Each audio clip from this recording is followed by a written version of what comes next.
Jangan lupa subscribe YouTube channel Metro TV News dan jangan lupa nyalakan notifikasinya.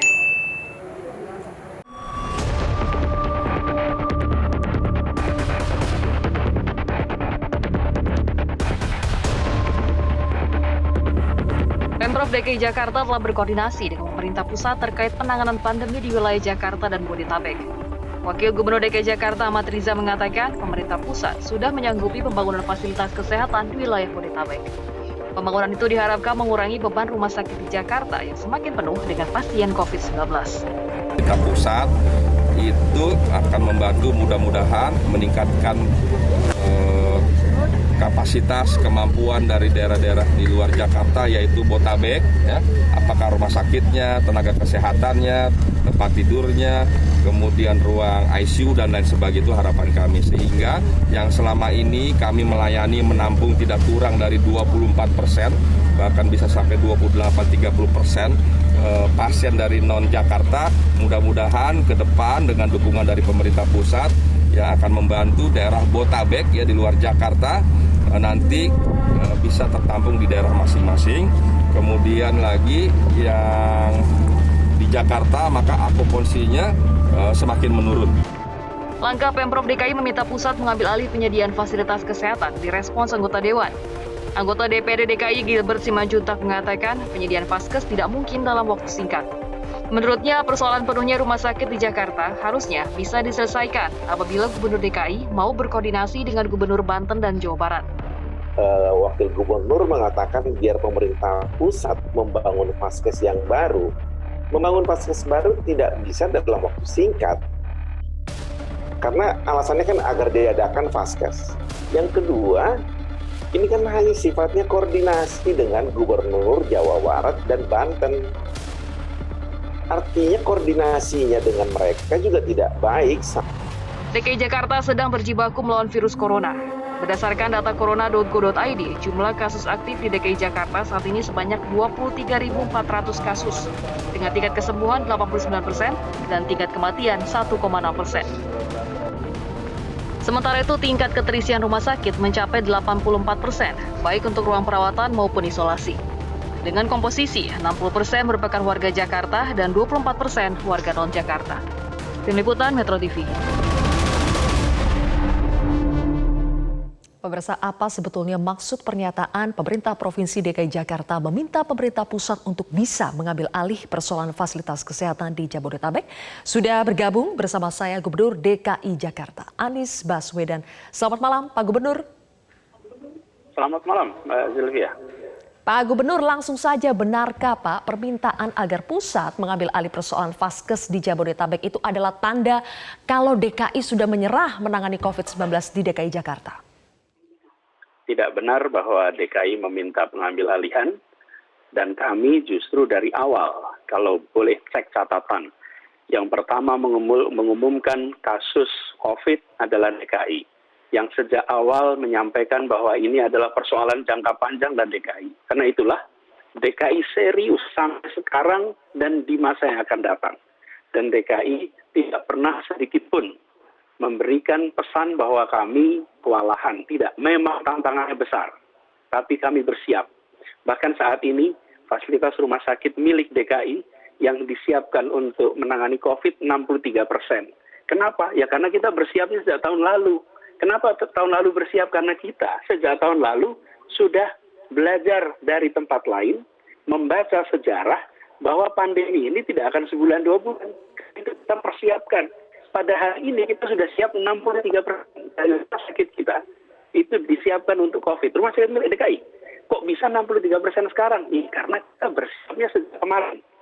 Jadi saya ingin sampaikan keseriusan DKI ini bukan dalam retorik. Keseriusan itu dilakukan dalam langkah-langkah. Tadi disebutkan 3T. Saya ingin sampaikan. Testing. Awal, laboratorium kita hanya bisa 150-200 sampel sehari.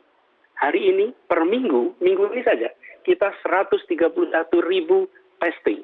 Padahal menurut WHO cukup 10.000. Ini 12 kali lipat dari yang diwajibkan WHO. Lalu tracing. Sejak tahun lalu kami rekrut tracing. Ada 1.500 tenaga tracing ditempatkan di 309 puskesmas.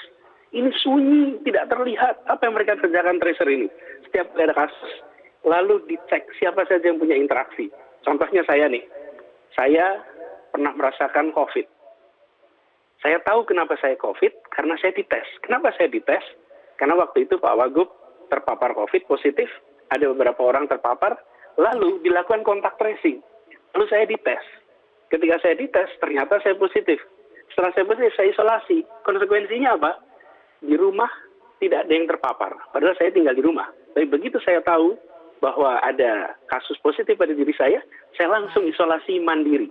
Nah ini kita kerjakan terus-menerus sampai sekarang.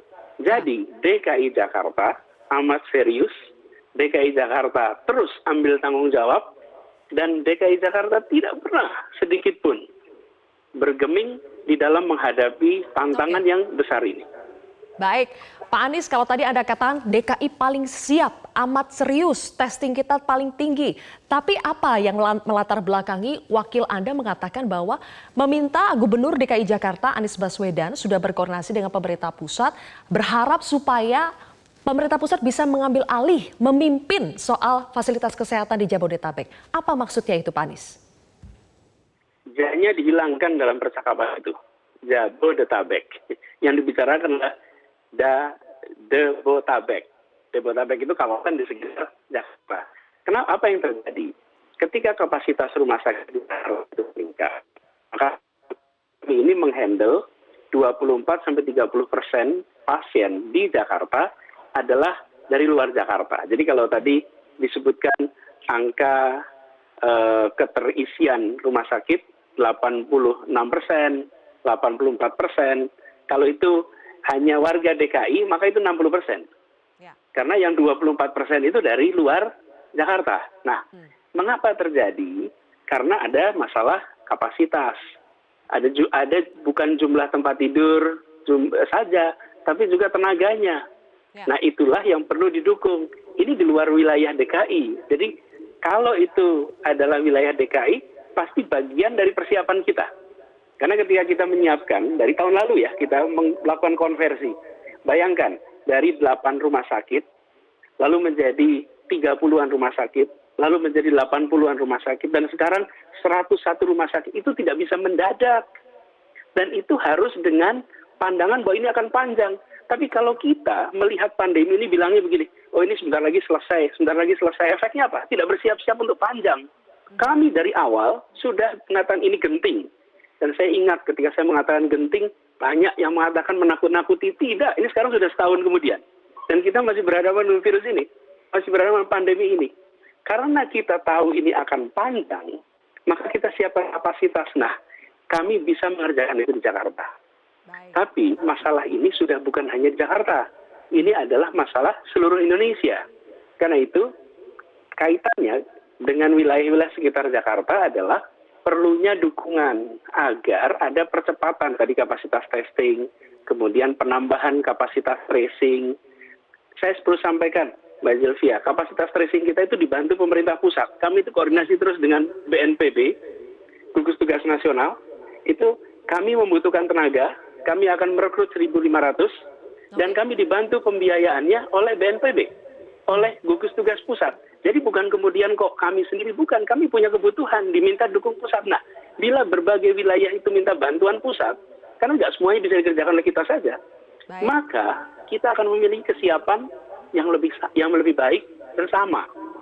Saat ini, kenyataannya banyak yang harus ke Jakarta untuk mendapatkan perawatan. Sehingga warga Jakarta yang harus mendapatkan perawatan juga mengalami tantangan. Nah, itu sebabnya kita ingin agar cara kita bekerja bersama pemerintah pusat yang amat dekat, saling dukung, itu bisa dilakukan di kota-kota lain, sehingga kesiapannya serupa dengan apa yang kita miliki di Jakarta. Oke. Ada dua hal yang ingin saya tanyakan dari pernyataan Anda tadi, Pak Anies. Yang pertama adalah soal ada pasien COVID dari luar Jakarta yang ada 24% itu sehingga membuat penuh lah ya, berkontribusi dalam membuat penuh kapasitas rumah sakit kita. Jadi yang Anda inginkan itu apa? Apakah ke depannya kalau bisa tidak ada pasien COVID-19 dari luar Jakarta yang dirawat di RS DKI Jakarta? Dan yang kedua, intervensi dari pemerintah pusat yang Anda inginkan untuk menyelesaikan persoalan keterisian rumah sakit di DKI Jakarta seperti apa, Pak Anies?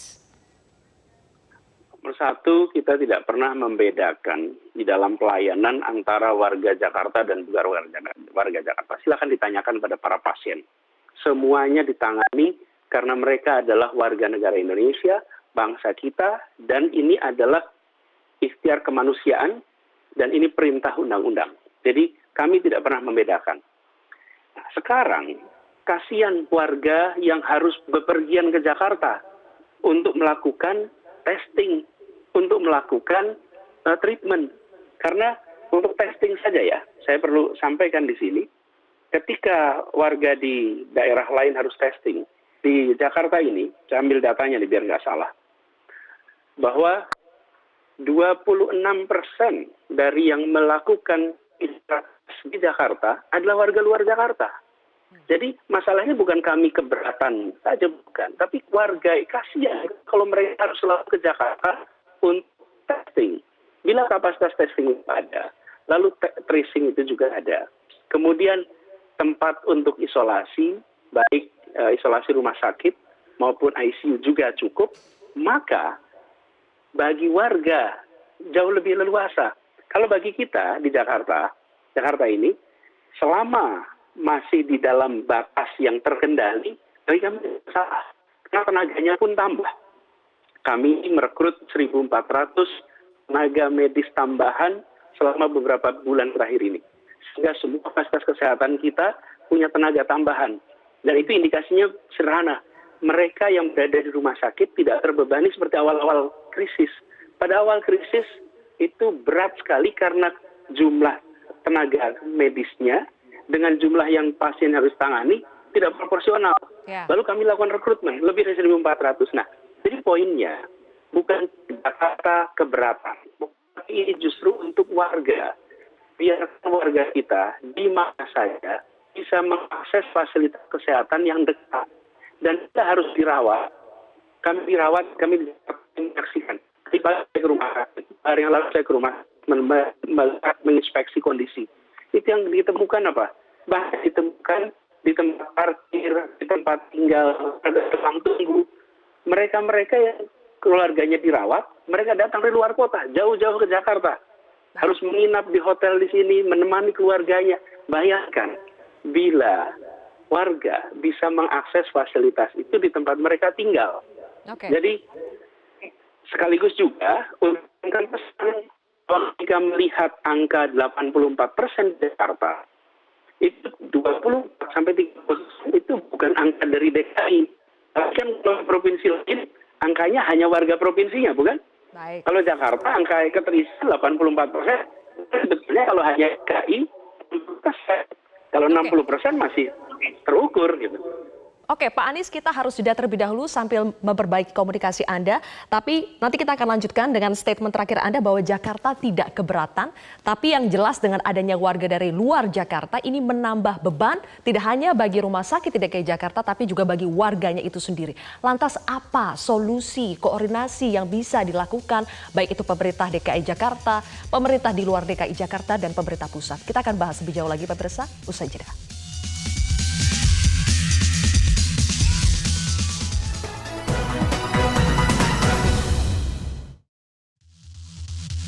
Pemirsa, kami akan kembali melanjutkan perbincangan bersama dengan Gubernur DKI Jakarta, Bapak Anies Baswedan.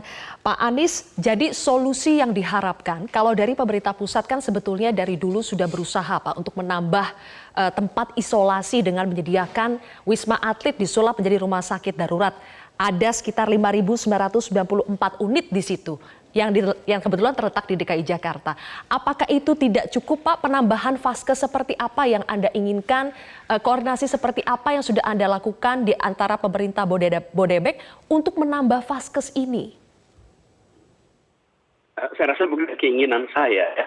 Ini soal bagaimana ada kerja bersama yang intensif. Kami dengan pemerintah pusat sangat intensif. Tadi saya ceritakan. Kami melakukan konversi rumah sakit dari non-COVID menjadi COVID. Lalu tenaganya lakukan rekrutmen, didukung oleh tenaga dari berbagai daerah yang dikirim, kami undang bekerja di Jakarta, pendanaan dibantu pemerintah. Nah, kemudian kalau kita lihat di sini, rumah sakit di berbagai wilayah harus juga melakukan konversi agar bukan hanya melayani pasien non-COVID, tapi pasien COVID. Saya beri contoh, di Jakarta ini ada sekitar 3.900 tempat tidur, itu 63% dipakai untuk COVID. Jadi ketika kami mengubah dari 63%, artinya kami sanggup menampung.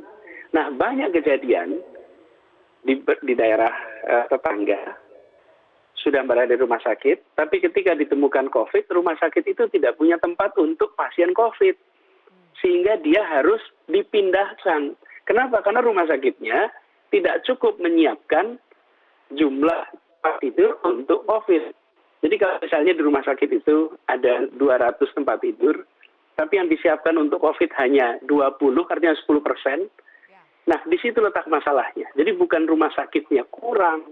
Kalau rumah sakit bukan rumah sakit kurang, tapi dari kapasitas yang tersedia, yang digunakan untuk COVID belum memenuhi kebutuhan.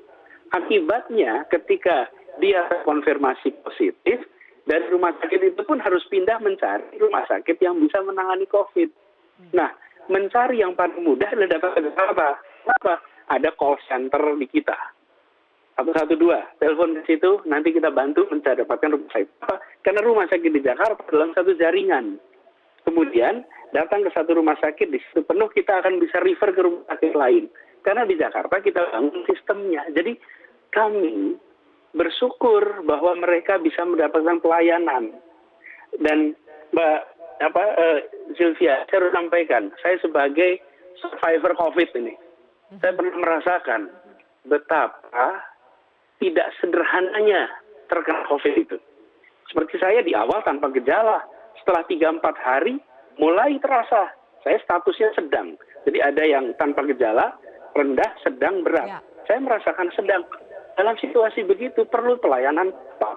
Jadi saya sesudah terkena COVID ini malah jadi makin serius, makin all out, dan makin bisa bersimpati. Allah lengkapkan pengalaman itu dari policy making, jadi pengalaman jadi pasien. Ketika sekarang melihat ada saudara-saudara kita yang sudah terpapar COVID dalam kondisi sakit masih harus mencari rumah sakit yang jauh. Betul. Karena rumah sakit di sekitarnya tidak mengkonversi. Untuk mengkonversi gimana? Pemerintah pusat bisa membantu. Kami terbantu kok. Kami ini ketika rumah sakit dikonversi, jadi bukan bangun rumah sakit ya. Kalau bangun rumah sakit perlu waktu lama. Betul. Tapi yang dilakukan adalah mengubah agar bisa untuk COVID. Lalu tenaganya ditambah. Dari mana? Gugus Tugas Nasional, itu gugus tugas dipimpin Pak Doni, luar biasa membantu. Tinggal kita kontak mereka, tolong bantu, pasti dibantu. Mereka itu, kita minta hari ini, malam langsung respon. Kita minta malam, besoknya langsung respon. Nah, kalau semua daerah memanfaatkan seperti kita, maka kapasitasnya akan sanggup melayani warga di daerahnya. Ya, oke. Jadi, saya ingin tunjukkan betapa pemerintah pusat lewat gugus itu sangat responsif. Tapi kitanya harus bekerja menyiapkan reservis sampai tadi. Kita siapkan 301 puskesmas. Tapi kitanya harus nyiapin 301 puskesmas. Nanti kita minta dibantu tenaga tracingnya. Dikirimlah tenaga tracing. Kami rekrut 1.500, mereka biayai, kami siap fasilitasnya. Tapi kalau Jakarta tidak menyiapkan puskesmas, tidak meminta untuk didukung, ya tidak ada kemampuan tracing yang tinggi. Jadi maksud saya, ini adalah it takes two to tango. Ya, betul. Jadi kalau pemerintah pusatnya Anda katakan sudah responsif, pemerintah daerahnya harus bekerja keras supaya setiap pemerintah daerah yang ada di Jabodetabek bisa all out. Koordinasi yang sudah dilakukan antara Anda dengan Gubernur Jawa Barat, Gubernur Banten, seperti apa Pak Anies? Kan ini tidak mesti harus diambil alih oleh pemerintah pusat, bisa diselesaikan dengan koordinasi antar gubernur. Ya, menurut saya Anda juga berhenti menggunakan istilah diambil alih, karena kita memang tidak pernah menggunakan istilah diambil alih. Jadi yang kita ingin lakukan adalah, nih, kami bekerja bersama dengan pemerintah, cepat dan didukung. Bila semua mau melakukan hal yang sama, pasti akan terjadi dukungan yang sama. Apakah kita koordinasi. Jadi apa yang terjadi? Di tingkat kebijakan kita sama. Ketika kita bicara aturan PSBB, tadi barusan diumumkan juga PSBB proporsional dilakukan. Kemudian aturannya sama. Jadi kalau bicara aturan PSBB, jam berapa buka, jam berapa tutup, itu semuanya sama. Lalu Dinas Kesehatan juga berkomunikasi tentang bagaimana cara menangani. Tapi ketika sampai kepada menambah tenaga, melakukan proses konversi, kami tidak bisa terlibat langsung. Kami tidak bisa memberikan dukungan. Tapi kalau aturan, kami buat aturan di Jakarta, langsung kami sebarkan ke semua tempat, bisa dipakai. Tapi kalau mengkonversi harus dilakukan antara pemerintah daerah dengan dukungan pemerintah pusat. Nah, kami melakukan itu. Dan dukungan pemerintah pusat luar biasa. Karena itulah kami sampaikan, bukan diambil alih oleh pemerintah pusat. Dan Jakarta pun memang tidak pernah mengusulkan ada pengambil alihan. Wong kewenangannya ada di soal kesehatan itu ada di pemerintah daerah, polisinya di pusat. Dalam penanganan wabah COVID, ada gugus tugas. Gugus tugas ini sangat suportif.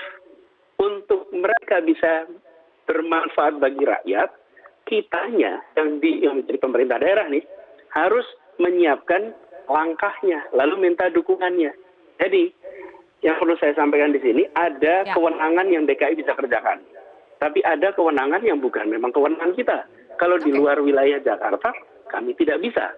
Jadi kita berbagi general policy, kebijakan umumnya, tetapi ketika sampai pada langkah-langkahnya harus tiap daerah menggunakannya masing-masing. Oke, Pak Anies, nanti kita akan bahas selain isu soal tingkat keterisian ruang isolasi dan ruang ICU, kita akan berbicara juga soal 3T, terutama soal testing. Kita tahu testing di DKI Jakarta sudah 12-13 kali lipat lebih tinggi dari standar WHO. Tapi kan ini tidak hanya di DKI, di daerah lain masih banyak yang kurang dari standar. Apa yang harus kita lakukan?